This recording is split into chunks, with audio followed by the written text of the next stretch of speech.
चलिए student start करते हैं एक्सरसाइज 11.1 का क्वेश्चन नंबर 7 स्टूडेंट। पहले तो मैं आपको ये बताता हूँ क्वेश्चन नंबर 7 बहुत ज़्यादा इंपॉर्टेंट क्वेश्चन है दोस्तों। जिन बच्चों के पास स्टैंडर्ड है उनके लिए बहुत इंपॉर्टेंट क्वेश्चन है दोस्तों ये, और बेसिक वाले भी बच्चे करके जाएंगे। ठीक है, बहुत इंपॉर्टेंट क्वेश्चन है। आइए क्वेश्चन पढ़ते हैं। A code of a circle radius 12 centimetre. एक कॉर्ड है जिसका सर्कल का रेडियस कितना दे रखा है, 12 सेंटीमीटर। ठीक है, दे रखा है आपको। Subtended an an angle of 120 degree at the centre, है ना। तो एक कॉर्ड दे रखा है। देखो यहाँ पर अगर आप देखें तो आपको एक कॉर्ड दिया हुआ है। कॉर्ड क्या हो गई, जैसे मान लो यहाँ से लेके यहाँ तक आपकी कॉर्ड हो गई। ठीक है, ये कॉर्ड हो गई और इस पे एंगल पे सबटेंड हो रहा है। ठीक है, एंगल पे सबटेंडेड हो रहा है बच्चों।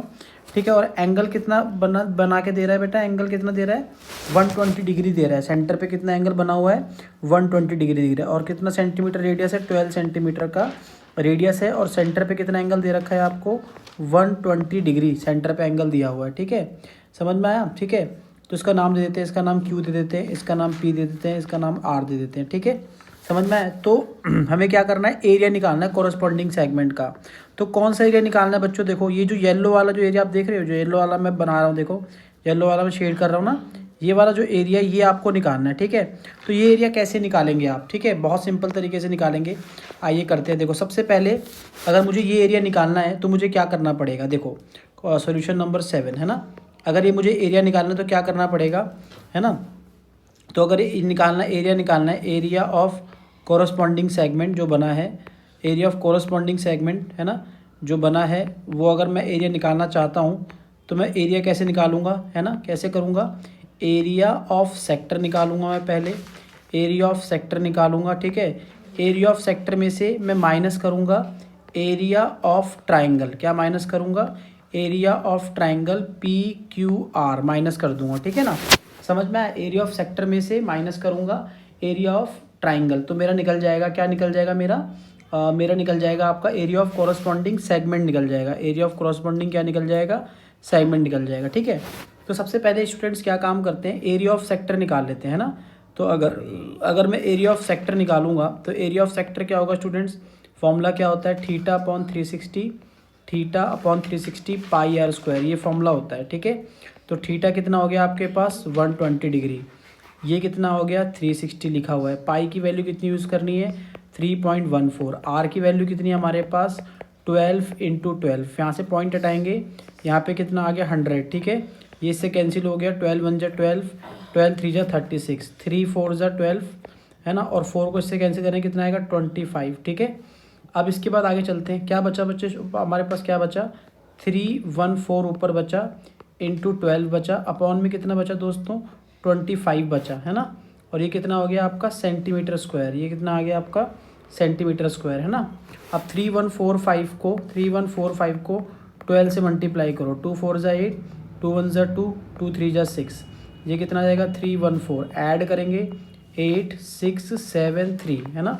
तो कितना है मल्टीप्लाई करने पे 3768, अपॉन में कितना आया 25 सेंटीमीटर स्क्वायर। ठीक है, अब हम लोग क्या करेंगे, अब हम लोग इसको डिवाइड कर देते हैं। क्या करते हैं, इसको हम लोग डिवाइड कर देते हैं। तो हम अगर डिवाइड करेंगे 3768 को डिवाइड करेंगे किससे, 25 से डिवाइड करेंगे। 25 से डिवाइड करेंगे तो हमारा डिवाइड करके कितना आ जाएगा प्यारे बच्चों 150.72 आ जाएगा, 150.72 सेंटीमीटर स्क्वायर आ जाएगा। ठीक है, तो ये क्या निकाल दिया हमने, सेक्टर का एरिया निकाल दिया।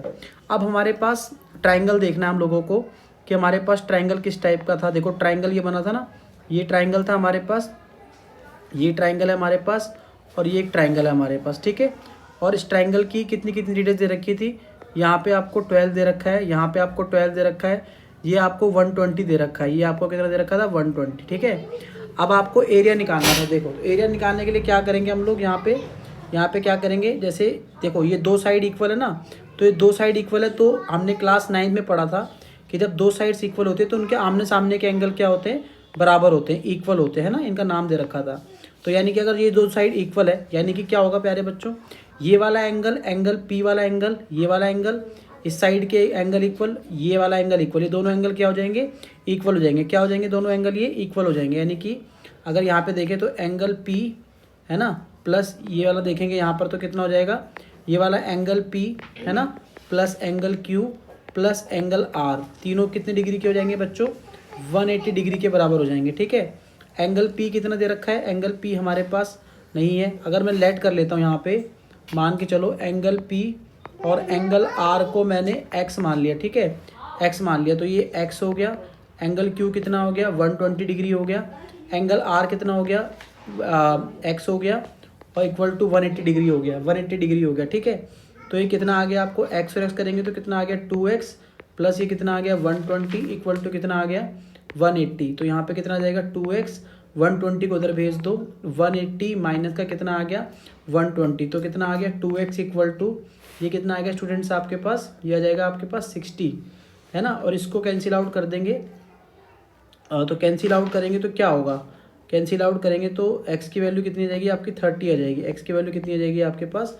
30 आ जाएगी। ठीक है, तो ये वैल्यू आ गई 30। ठीक है, यानी कि हमारे पास जो x है वो कितना आ गया? 30 आ गया। ठीक है, अब हम लोग क्या करेंगे, देखो हमें क्या करना है यहाँ पे कि ये जो ट्राइंगल है हमारे पास, जो ट्राइंगल है हमारे पास है ना, जो ट्राइंगल हमारे पास है, इसको हमें क्या करना है? इसका एरिया निकालना है। ठीक है, सबसे पहले क्या करना है? इसका एरिया निकालना है। तो एरिया कैसे निकाल सकते हैं?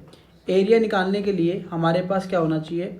एरिया ऑफ, अगर ट्राइंगल मुझे निकालना है, एरिया ऑफ ट्राइंगल निकालना है तो मेरे पास क्या होना चाहिए? एरिया ऑफ ट्राइंगल अगर निकालना है PQR, तो कैसे निकालेंगे, है ना? कैसे निकाल सकते हैं? हाफ बेस इंटू हाइट, ये लगा सकते हैं। ठीक है, क्योंकि ये कैसा ट्राइंगल है? स्केलेन ट्राइंगल हो गया, क्योंकि इसमें क्या है?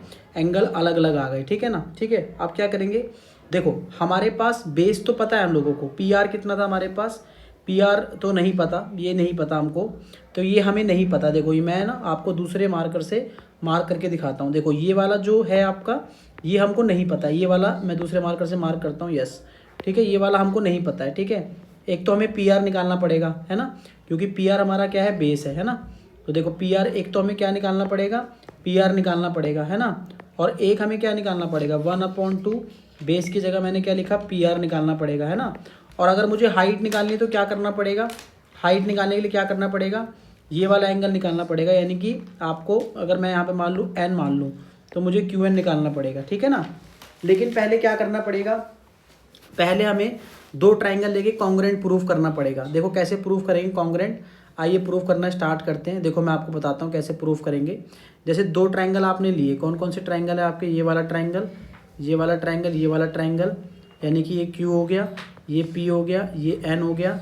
उसके बाद ये वाला ट्राइंगल लिया आपने। ठीक है, ठीक है, ये ट्राइंगल लिया आपने, ये Q, ये N और ये R। ठीक है, दो ट्राइंगल ले लिया आपने।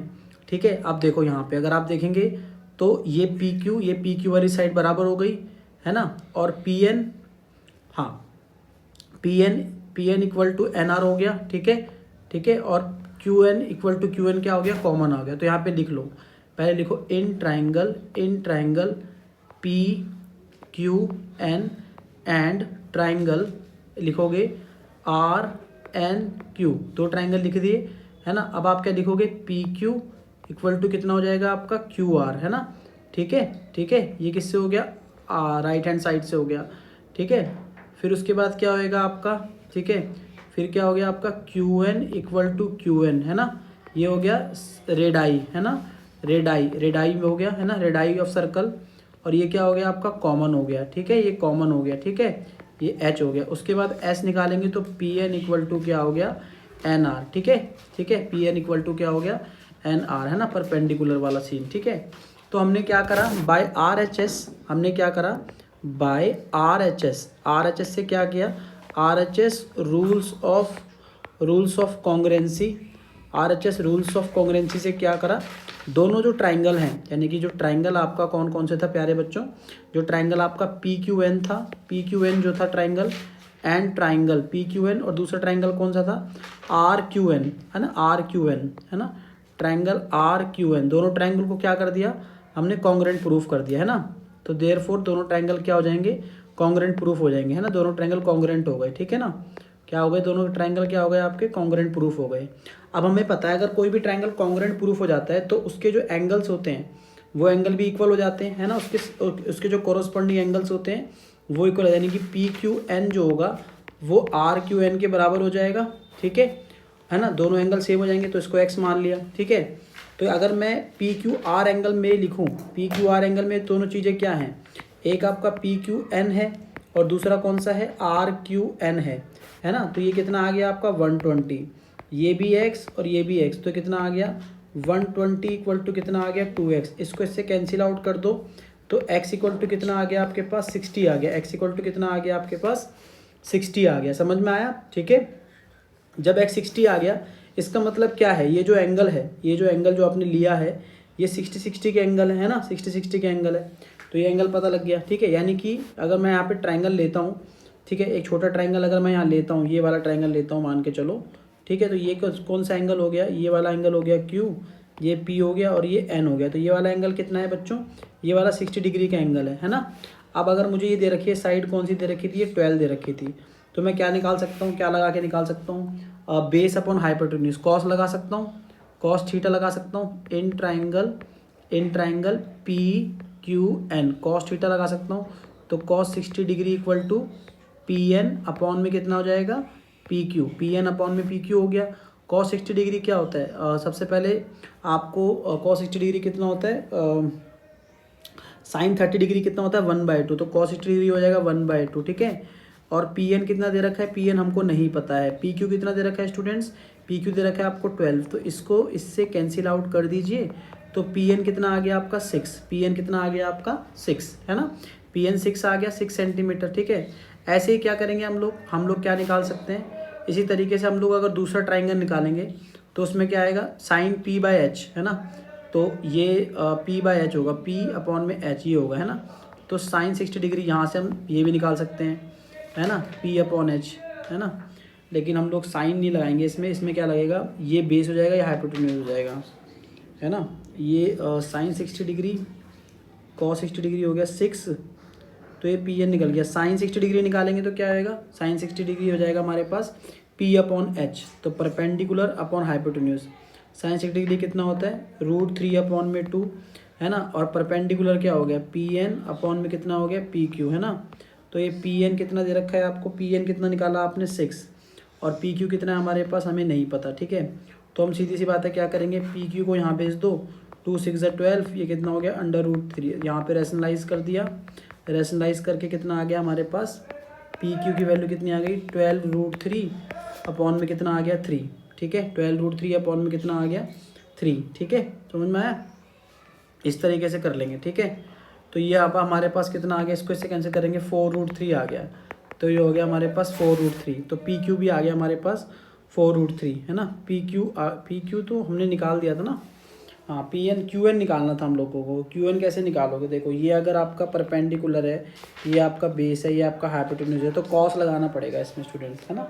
एक छोटी सी एरर है, ठीक है ना, कोई दिक्कत नहीं है। देखो यहाँ पे कॉस लगाओ है ना, कॉस लगाओ, कॉस लगाया, कॉस से क्या हुआ, ये परपेंडिकुलर था, ये बेस था। 1 मिनट रुक जाना, ठीक है, एक बार इसको दोबारा से यहाँ से कर लेते हैं, थोड़ी सी मिस्टेक है, ठीक है, कोई नहीं, ठीक कर लेंगे इसको, ठीक है। ये आपका क्या हो गया, ये आपका P था है ना। तो cos 60 डिग्री क्या होता है B/H होता है, राइट। तो B कितना हो गया आपके पास QN हो गया, H कितना हो गया आपके पास 12 हो गया।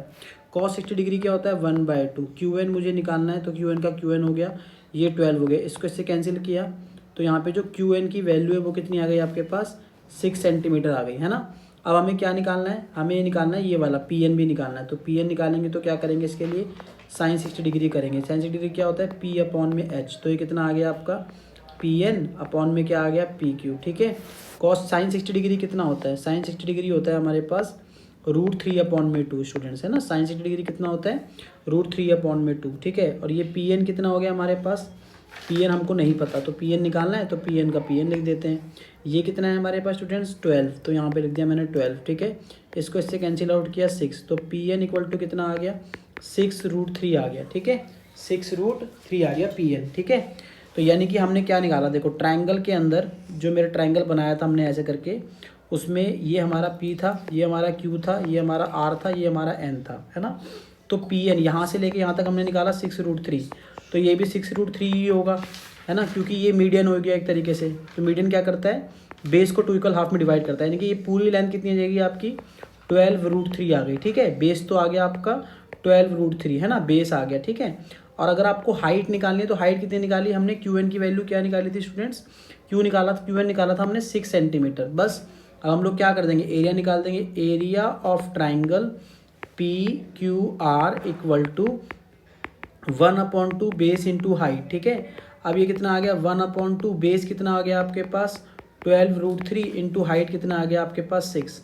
इसको इससे कैंसिल किया 3 आया, यहाँ पे कितना आ गया 36√3। अब 36√3 की वैल्यू कितनी दे रखी है क्वेश्चन में, √3 की वैल्यू देखो स्टूडेंट क्वेश्चन में कितनी दे रखी है 1.73। तो 1.73 मल्टीप्लाई कर दो, कितना आएगा 36 बन गया 36, मल्टीप्लाई करके देख लो 36 इंटू 1.73। ठीक है, तो ये आ जाएगा आपका 62.28 है ना, 62.28 सेंटीमीटर स्क्वायर। अब हमें क्या निकालना था, अब निकल जाएगा, हमें निकालना था एरिया ऑफ कॉरस्पॉन्डिंग सेगमेंट। हमें निकालना था यहाँ पे एरिया ऑफ कॉरस्पॉन्डिंग सेगमेंट निकालना था स्टूडेंट, है ना। बहुत आराम से निकल जाएगा, कैसे निकलेगा, एरिया ऑफ सेक्टर माइनस करेंगे एरिया ऑफ ट्राइंगल PQR। ठीक है, एरिया ऑफ सेक्टर क्या हो गया आपका, एरिया ऑफ सेक्टर हो गया कितना निकाला था एरिया ऑफ सेक्टर 150.72 है ना, 150.72 माइनस 620.28 यहाँ पर आ गया सेंटीमीटर स्क्वायर, है ना। इन दोनों को माइनस कर दीजिए, करके देखो अपने अपने में माइनस। ठीक है, 150.72 माइनस 62.28 माइनस करेंगे। ठीक है, 62.28 माइनस कर देंगे। ठीक है, ट्रायंगल का एरिया आ गया है ना, तो ये कितना आ गया आपका 88 पॉइंट कितना आ गया आपका 44। ठीक है, तो इस तरीके से आपका ये आंसर हो जाएगा इसका। ठीक है, बस इस तरीके से करना है, 88.44 आ जाएगा। ठीक है ना, ठीक है, बस ये हो गया आपका आंसर 88.44 सेंटीमीटर स्क्वायर, ये आपका आंसर हो गया। ठीक है, NCERT में यही आंसर है। ठीक है, ये आंसर हो गया, मतलब बहुत अच्छा क्वेश्चन था, इसमें हमें प्रूफ करना पड़ा। ठीक है, पहले प्रूफिंग करेंगे उसके बाद ही सॉल्व करेंगे। ये सारा गेम इसमें था, जो 120 डिग्री को ब्रेक करना था ना 2 पार्ट्स में, सारा गेम इसका था। ऐसे नहीं कर सकते कि भाई 120 का हाफ 160 लिख दिया, नहीं, पहले आपको ट्रायंगल को बीच में से पार्टिसिपेशन करना है with the help of median. उसके बाद 2 ट्रायंगल लेंगे आप, ठीक है, उनको दोनों को कॉन्ग्रुएंट प्रूफ करेंगे। कॉन्ग्रुएंट प्रूफ करने के बाद ही क्या होगा कि आपके अलग अलग चीज़ें हो जाएंगी। ठीक है ना, समझ में आया स्टूडेंट, इस तरीके से क्वेश्चंस को करना है। Thank you student.